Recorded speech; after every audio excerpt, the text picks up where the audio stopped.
Alors le Launchpad, c'est cette séquence où l'on part dans les coursives de Station F, le plus grand campus de start-up d'Europe, grâce à Marwan Elfites, qui est responsable des programmes start-up. Bonjour Marwan. Bonjour. On va s'intéresser, je l'ai dit aujourd'hui, au rapport qu'entretiennent ces start-up avec le monde de l'open source. Ce n'est pas forcément quelque chose auquel on pense naturellement. Selon vous, est-ce qu'il est plutôt distendu, ce lien, ou au contraire étroit ? De plus en plus fort. Alors, effectivement, lorsqu'on pense à l'open source, on est souvent coincé dans ce débat qui date un peu des années 90, début des années 2000. Cette guerre fratricide entre le monde du logiciel libre, le monde du logiciel propriétaire, Microsoft contre Linux.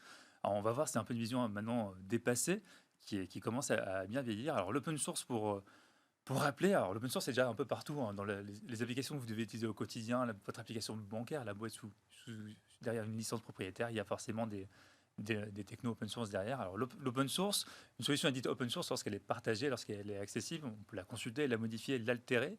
Il y a parfois des licences qui sont aussi rattachées aux solutions open source pour dicter les usages qu'on peut en faire, ne pas faire par exemple parfois des solutions concurrentes à la solution qui est partagée. Licence Creative Commons, par exemple. Effectivement. Alors l'open source et le monde des startups ont l'air assez éloignés. Il y a pas mal d'annonces qui semblent le montrer. L'année dernière, il y a eu une des plus grosses IPO, introduction en bourse aux États-Unis, concernant une startup dans la tech qui s'appelle Snowflake. Alors, sans rentrer dans les détails, ça montre tout simplement qu'aujourd'hui, il y a encore des solutions dites propriétaires d'infrastructures qui émergent, qui fonctionnent parfaitement. Et puis, on parle souvent du monde sage. Moi, le premier ici, des solutions B2B qui sont des solutions propriétaires qui semblent dominer le monde des startups. On parlait la semaine dernière du Founders Programme, puis d'une startup sur deux dans le Founders Programme est en SaaS, en mode SaaS. Et donc, on a l'impression que l'open source est assez relégué. Alors, quand on regarde un peu plus en détail, l'open source est assez constitutif de ces solutions. Pas mal de SaaS vont utiliser de l'open source derrière en termes de techno. Et puis, on voit aussi qu'il y a pas mal finalement d'outils open source qui permettent aux entrepreneurs d'entreprendre beaucoup plus facilement. C'est vrai que c'est des liens qui ne se voient pas forcément. Est-ce que vous avez noté de grands succès dans l'écosystème libre ces dernières années ? Ah oui, alors en plus, effectivement, la dernière décennie est assez productive en matière de solutions open source. Alors, pour sortir des mots un peu barbares, on a pas mal vu des solutions autour de Hadoop, sur le traitement des big data, Kubernetes sur la partie container, microservices, des solutions de bases de données relationnelles comme MongoDB. Donc la dernière décennie, finalement, a été assez productive. Et des solutions de cloud, GitHub, ont permis finalement à ces solutions open source d'émerger, de toucher un grand nombre d'entrepreneurs et d'entreprises. Est-ce que la période, justement, elle est favorable à cet entrepreneuriat open source ? Oui, parce que vous allez avoir pas mal d'outils. Nous, ce qu'on voit dans les candidatures, notamment qu'on a la chance de recevoir, des solutions open source, notamment des CMS, des Content Management Systems, comme WordPress, comme Joomla, comme Drupal, permettent de construire des petites landing pages, des prototypes assez rapides lorsqu'on lance Donc son c'est des projet. outils en fait qui peuvent être très utiles quand on lance son projet. C'est un secteur qui mérite davantage d'être regardé par les entrepreneuses, les entrepreneurs. Les entrepreneurs, les investisseurs qui Ouais. se penchent de plus en plus derrière parce qu'il y a des enjeux assez intéressants. Vous allez pouvoir créer ce qu'on appelle le mot anglais des moats, donc créer un fossé qui va vous séparer de vos concurrents grâce à des communautés open source.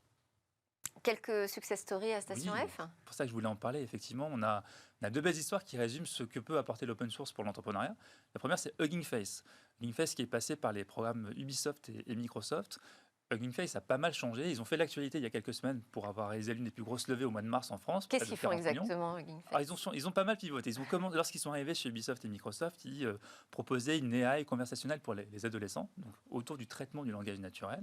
Alors, lorsque vous rentrez dans ce domaine, vous allez finalement toucher pas mal de tâches. Traiter le langage naturel, c'est extraire de l'information à partir d'un texte, c'est pouvoir aussi détecter les sentiments qui sont véhiculés dans les mots, et aussi pouvoir générer du texte pour créer des réponses. Alors, de fil en aiguille, ils ont élargi leur scope. Aujourd'hui, Hugging Face est une solution open source de traitement du langage naturel. Il s'agit pour eux, donc c'est une startup qui est franco-américaine, entre Paris et New York. Il s'agit pour eux de créer un écosystème autour du traitement du langage naturel. Et là, on voit que l'open source est au cœur du projet. Sans open source, la proposition de valeur n'a pas le même poids. Tout simplement parce qu'aucune entreprise, aussi grosse soit-elle, même les GAFA, ne peuvent à elles seules s'atteler à ce sujet de la compréhension du langage humain. Et donc, lorsqu'on voit ce super projet, pas mal de contributeurs, notamment sur GitHub, près de 200 contributeurs, Microsoft aussi participe, et on voit que l'open source permet cette proposition de valeur. Une différenciation. Donc, deuxième exemple, vous avez dit que vous en aviez plusieurs. Oui, Gatling. Gatling, ils sont alumni récemment, ils sont partis il y a 2 mois, ils faisaient partie du fameux Founders Programme. Alors Gatling est une solution, encore une fois open source, qui permet de faire ce qu'on appelle des tests de charge, des tests de performance. Alors, imaginez, vous passez sur Smartech ou sur Capital, votre application va devoir faire face à une hausse de la demande, une hausse de ses visiteurs. Est-ce qu'elle va pouvoir absorber cette charge? Pour le savoir, vous pouvez faire des tests en amont grâce à la solution de Gatling. Alors, ce qui est différent par rapport à une solution comme Hugging Face, dont le rapport à l'open source, c'est que Gatling, une startup qui a été créée autour de 2015, basée sur une solution open source qui a été, elle, créée 3 ans auparavant par la même équipe, d'ailleurs, donc en 2012. Et à partir de là, ils ont pu s'appuyer sur une communauté de différents membres. Et l'enjeu, et c'est l'enjeu qui va toucher pas mal de solutions open source aujourd'hui, c'est la monétisation. Une fois que vous avez lancé un produit qui est accessible à tous, comment vous monétisez dessus? Eh oui, ça pose la question du business model, l'open source. Ouais. Effectivement, et donc Gatling, ils ont créé simplement des fonctionnalités supplémentaires qui sont payantes, et donc vous allez avoir une version premium.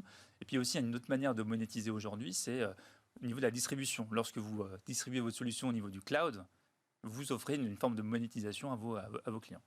Et aujourd'hui, vous conseilleriez aux start-upers qui arrivent à Station F de davantage utiliser l'open source comme un argument commercial? Oui, surtout l'époque aujourd'hui, il est difficile de rencontrer ses clients en vrai ou ses utilisateurs. Et toutes les entreprises, notamment logicielles, sont à la recherche de zones, d'endroits où il peut y avoir une interaction entre leurs produits et des communautés. Et donc, c'est exactement ce qui se passe avec le monde de l'open source. Vous allez avoir cette rencontre entre le public et une solution open source, et ça vous crée un avantage comparatif loin d'être négligeable. Donc, on est loin de cette époque, vous en avez parlé, hein, les temps ont changé, des débuts de l'informatique. Aujourd'hui, avec la numérisation, on est vraiment sur quelque chose de beaucoup plus populaire avec l'open source. Beaucoup plus populaire, moins binaire, où on présente un Microsoft versus un Linux, par exemple. Aujourd'hui, les grands contributeurs du monde open source sont parfois des GAFA. Microsoft en fait partie, Google en fait partie avec le projet Kubernetes notamment, Facebook avec React. Donc, on voit que ces gros acteurs sont aujourd'hui derrière pas mal de projets open source. Et puis l'open source est fondamental parce que derrière ça, vous allez avoir une notion de souveraineté numérique aussi. On oppose souvent les deux modèles russo-chinois avec des écosystèmes assez fermés avec leurs propres GAFA.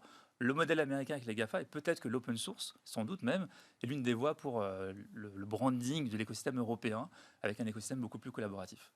J'aime bien cette vision. Merci beaucoup, Marwan Elfites, responsable des programmes Startup à Station F. Alors, c'est l'heure de parler des jeux vidéo et de tout ce qui va arriver.